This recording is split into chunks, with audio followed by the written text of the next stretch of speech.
Hello viewers, welcome to my channel मिट्सॉल students. आज का जो टॉपिक है जो मैं अपने स्टूडेंट्स को पढ़ाने वाला हूँ वह एग्जाम और कंसेप्ट पॉइंट ऑफ व्यू से बहुत ज़्यादा अहम है।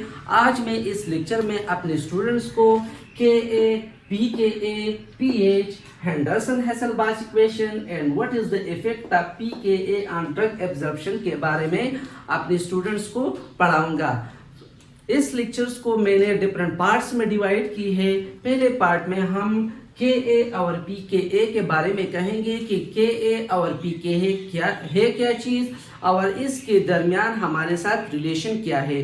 तो सबसे पहले अगर मैं के की बात करूं तो के का मतलब है acid dissociation constant. Acid dissociation मतलब जब हमारे साथ एक एसिड पॉजिटिव और नेगेटिव पार्ट्स में डिवाइड हो जाए तो इसको मैं एसिड डिसोसिएशन कहूंगा। अगर मैं इसकी डेफिनेशन की बात करूं तो के is the quantitative measure of the strength of N acid in A solution. इसका मतलब है कि के जरिए हम एक सॉल्यूशन में एक एसिड की स्ट्रेंथ को मालूम करते हैं और वो भी क्वांटिटी में। क्वांटिटी मतलब नंबर में। मिसाल के तौर पर अगर मैं ये मेरे साथ एक बीकर है, इस बीकर में मेरे साथ एक खास लिक्विड है और इस लिक्विड में मैंने एक एसिड्स को डाल दी तो के जरिए मैं इस एसिड जो मैंने इस बीकर में डिजॉल्व की है इसकी एसिडिटी के स्ट्रेंथ को मालूम करूंगा कि वो ये हमारे साथ कितना स्ट्रॉन्ग है या कितना वीक है और वो भी एक खास नंबर के जरिए।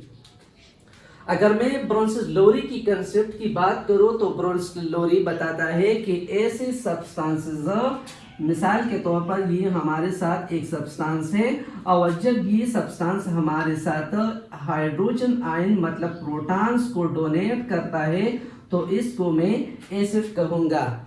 और अगर मैं इसकी स्ट्रेंथ और वीकनेस की बात करूं तो ब्रोंस-लोरी कहता है कि ऐसे एसिड्स जो कंप्लीटली आयंस में डिसोसिएट हो जाता है मतलब कंप्लीटली हाइड्रोजन आयंस देता है तो वह हमारे साथ स्ट्रॉन्ग एसिड्स होंगे और वो एसिड्स जो हमारे साथ कंप्लीटली आयनाइज नहीं होते तो वह हमारे साथ वीक एसिड्स होंगे। लेकिन ब्रोंस-लोरी ने इसकी एक खास रेंज नहीं बताई कि कौन सा स्ट्रॉन्ग एसिड होगा और कौन सा हमारे साथ वीक एसिड होगा। इसके बारे में एक खास रेंज नहीं बताई, लेकिन के ने इसकी एक खास रेंज बताई है कि अगर अगर के की वैल्यू इतनी आ जाए तो वह हमारे साथ स्ट्रॉन्ग एसिड होगा, अगर इतनी आ जाए तो वह हमारे साथ मॉडरेट एसिड होगा और अगर इतनी आ जाए तो वह हमारे साथ वीक एसिड होगा। अगर मैं के को एग्जाम्पल के जरिए एक्सप्लेन करूँ तो मिसाल के तौर पर मेरे साथ एक एसिड्स है और इस एसिड को मैंने एक सोल्यूशन में डिसॉल्व की है। जब इस एसिड को मैं एक सोल्यूशन में डिसॉल्व कर दूं तो ये हमारे साथ ये एसिड पॉजिटिव और नेगेटिव चार्ज में डिसोसिएट हो जाएगा मतलब प्रोटॉन्स और कंजुगेट बेस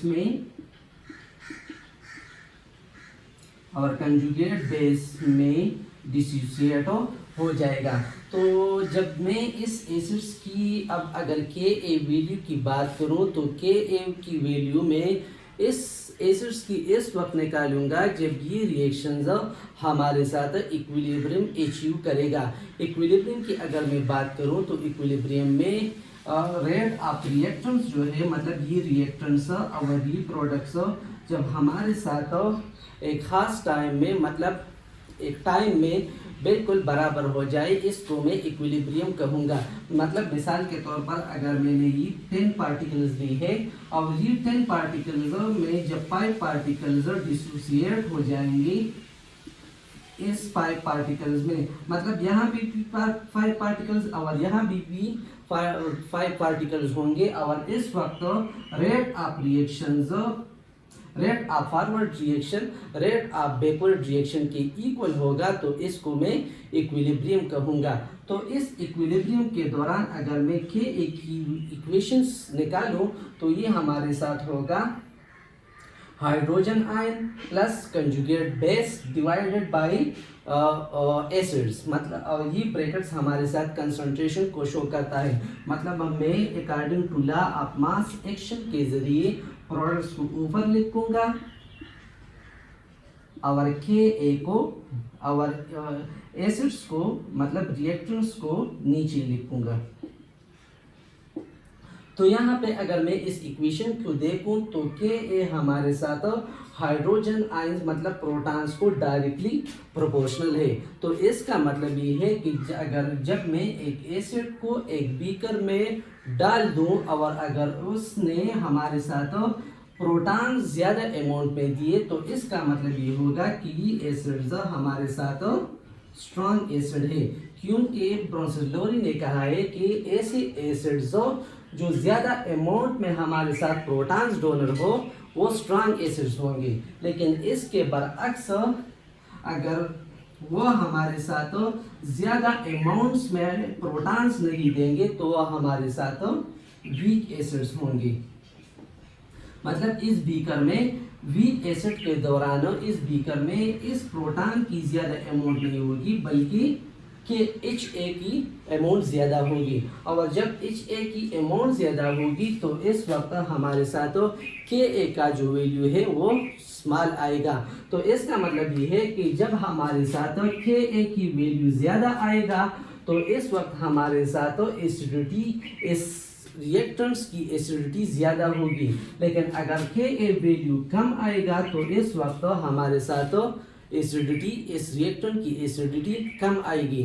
अगर मैं इसको एक खास नंबर से शो करूं तो for weak acids KA is less than 10⁻³ इसका मतलब ये है कि जब हम एक KA का वैल्यू इस इक्वेशन के जरिए निकाले और अगर इस वो वैल्यू हमारे साथ 10⁻³ से कम आया तो वो सोल्यूशन वो सब्सटेंस हमारे साथ वीक एसिड होगा।